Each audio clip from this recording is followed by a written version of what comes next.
Esse rapaz que está na foto, em 2014 que aconteceu isso, é o goleiro Aranha. E esta jovem chorando era a Patrícia, que chamou ele de macaco na época. Isso deu uma repercussão, ela perdeu o emprego, teve a casa invadida e incendiada e até hoje a vida moral e financeira não melhora para ela. É o que todo racista, para mim, deveria passar igual a ela. Roda aí. A Copa do Brasil de 2014 foi marcada por um episódio que foi muito além do futebol e que trouxe à tona um debate fundamental sobre o racismo no esporte. O incidente aconteceu nas oitavas de final, durante o jogo de ida entre Grêmio e Santos, realizado na Arena do Grêmio em Porto Alegre. A partida tinha uma grande expectativa, já que ambos os times estavam determinados a seguir em frente na competição e, quem sabe, conquistar o título. Acontece que o que era para ser um jogo de alto nível de competitividade entre dois grandes clubes do futebol brasileiro acabou ficando marcado com um triste e doloroso lembrete de como o racismo ainda está presente no futebol. Durante o jogo, o goleiro do Santos, Aranha, foi alvo de uma série de insultos racistas vindos de alguns torcedores do Grêmio. O que deveria ser um ambiente de rivalidade saudável se tornou um palco de agressões verbais cruéis, quando Aranha passou a ser chamado de macaco e outras palavras pejorativas relacionadas à sua cor da pele. A situação foi registrada pelas câmeras de transmissão, que capturaram o momento em que uma torcedora do Grêmio, entre outros presentes no estádio, proferiam esses xingamentos.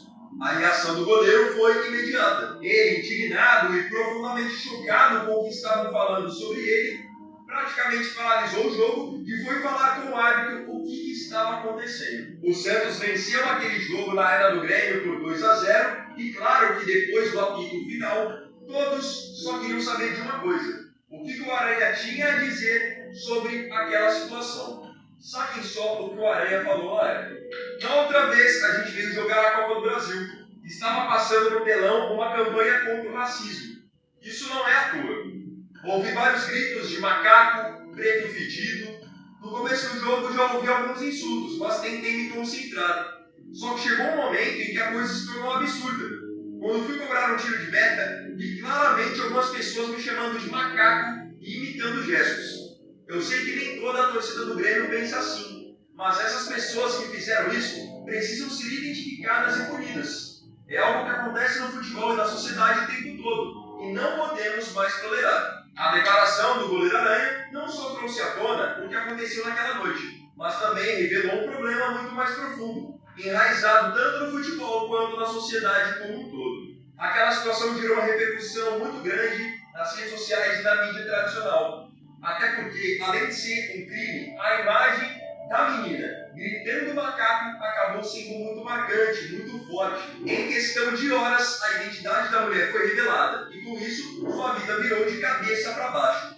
O que parecia ser um simples episódio de frustração da torcedora acabou ganhando proporções muito maiores, afetando diretamente a vida dessa pessoa, o time e o próprio futebol brasileiro. Com toda a repercussão do caso e as investigações, o STJD resolveu excluir o Grêmio da Copa do Brasil daquele ano. Essa decisão gerou debates acalorados e opiniões divididas, mas também representou uma tentativa de dar um recado sério contra o racismo no futebol.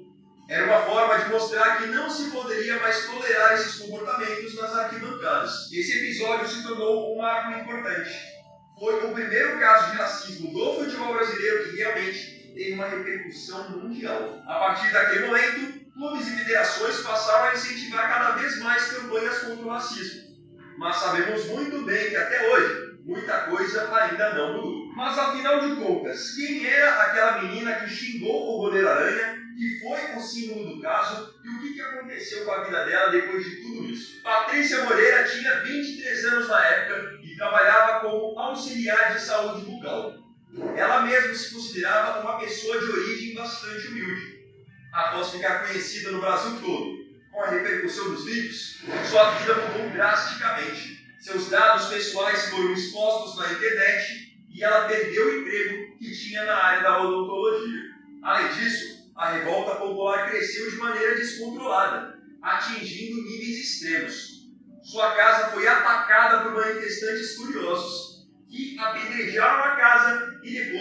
ainda a incendiaram, selando de forma trágica o destino da residência da menina. Ela chegou a se pronunciar após o acontecimento na época, dizendo em uma entrevista coletiva que estava arrependida do que fez e chegou a pedir publicamente perdão para o goleiro Aranha. Eu errei, eu admito meu erro. Nunca fui racista e isso nunca vai se repetir. Quem assistiu às entrevistas que a Patrícia deu na época pode perceber o quão ansiosa e aflita ela estava.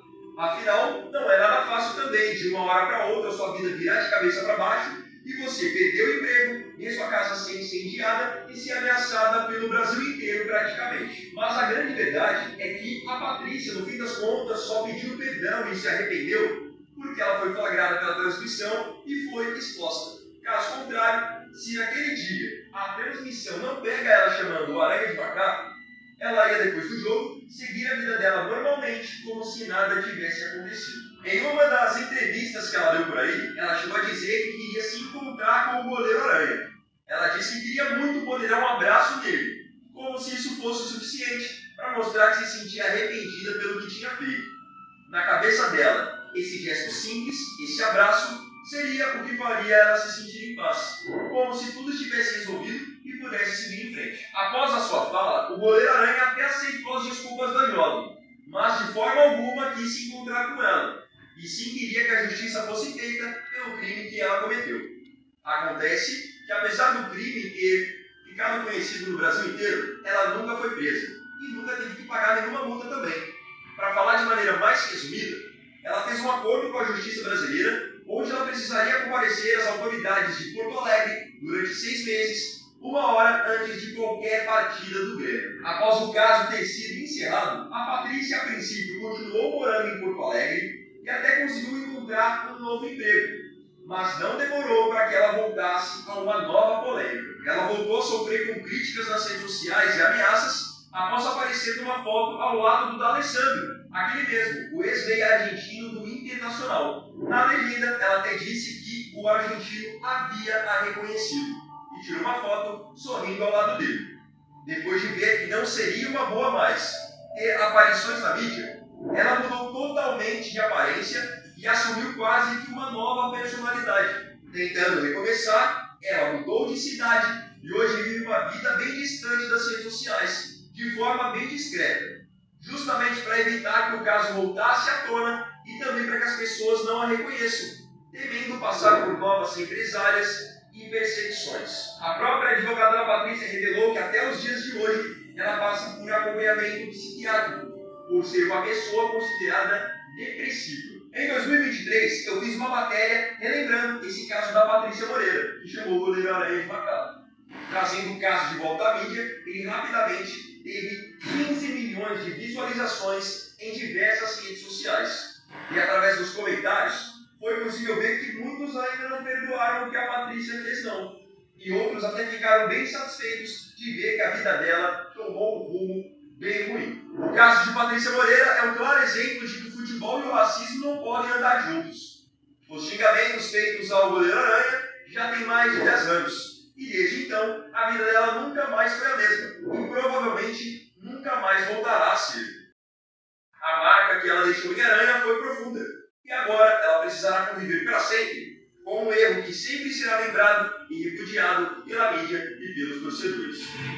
Ela não foi presa nem pagou multa, mas até morrer ela será desmoralizada e lembrada. Deixe o seu comentário gentil